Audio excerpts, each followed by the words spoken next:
Liturgia diária. Primeira leitura. Atos, capítulo 3, versículos do 1 ao 10. Leitura dos Atos dos Apóstolos. Naqueles dias, Pedro e João subiram ao templo para a oração das 3 horas da tarde.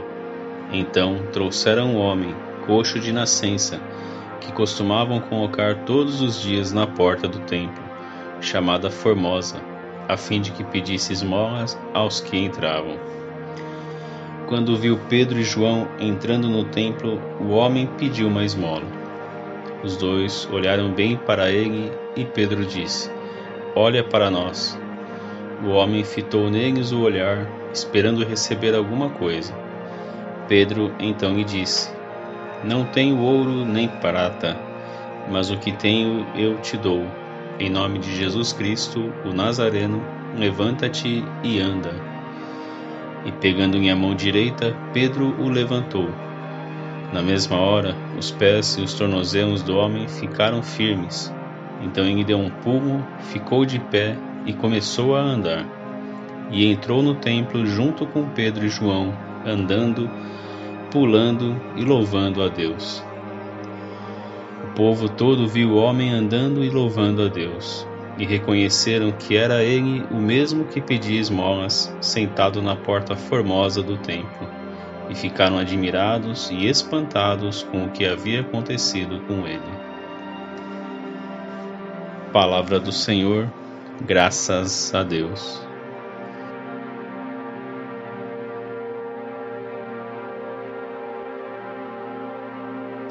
Salmo responsorial. Salmo 104.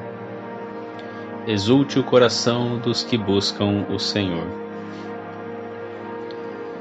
Dai graças ao Senhor, gritai seu nome, anunciai entre as nações seus grandes feitos.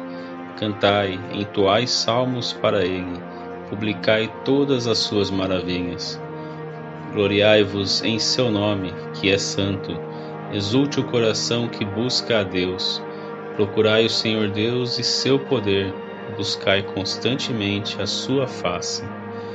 Descendentes de Abraão, seu servidor, e filhos de Jacó, seu escolhido, ele mesmo, o Senhor, é nosso Deus.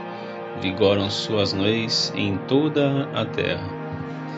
Ele sempre se recorda da aliança, promulgada a incontáveis gerações, da aliança que ele fez com Abraão e do seu santo juramento a Isaque. Evangelho. Lucas, capítulo 24, versículos do 13 ao 35. Proclamação do Evangelho de Jesus Cristo segundo São Lucas.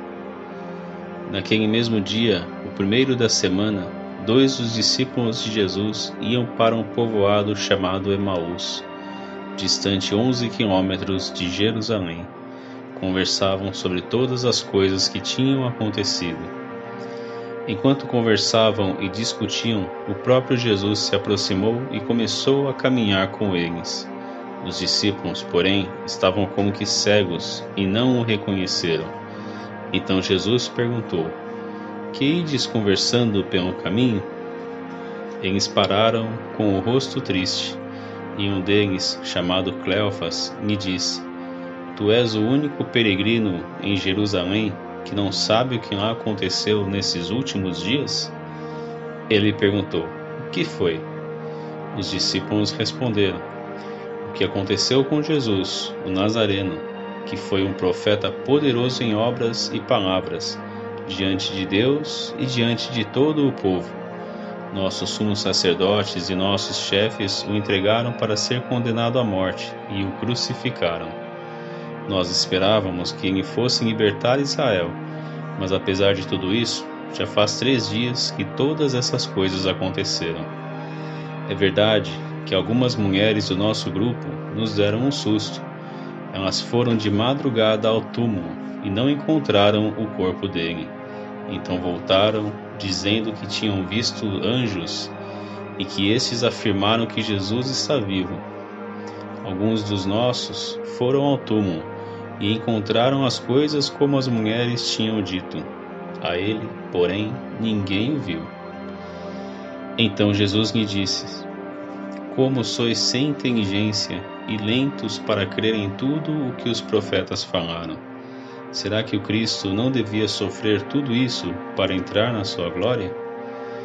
E começando por Moisés e passando pelos profetas, explicava aos discípulos todas as passagens da Escritura que falavam a respeito dele.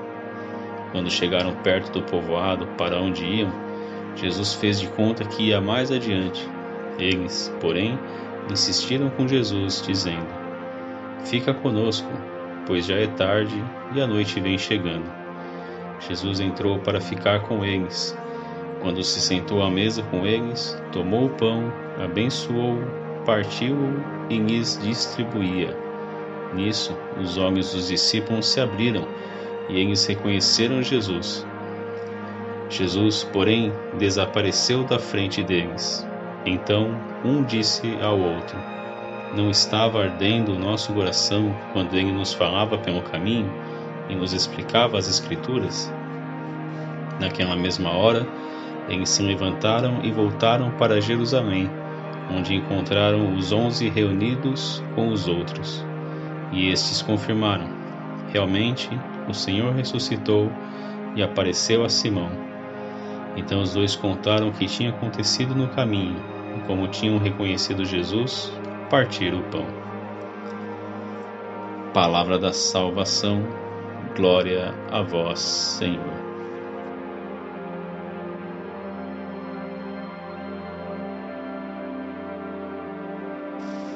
Reflexão. São John Henry Newman.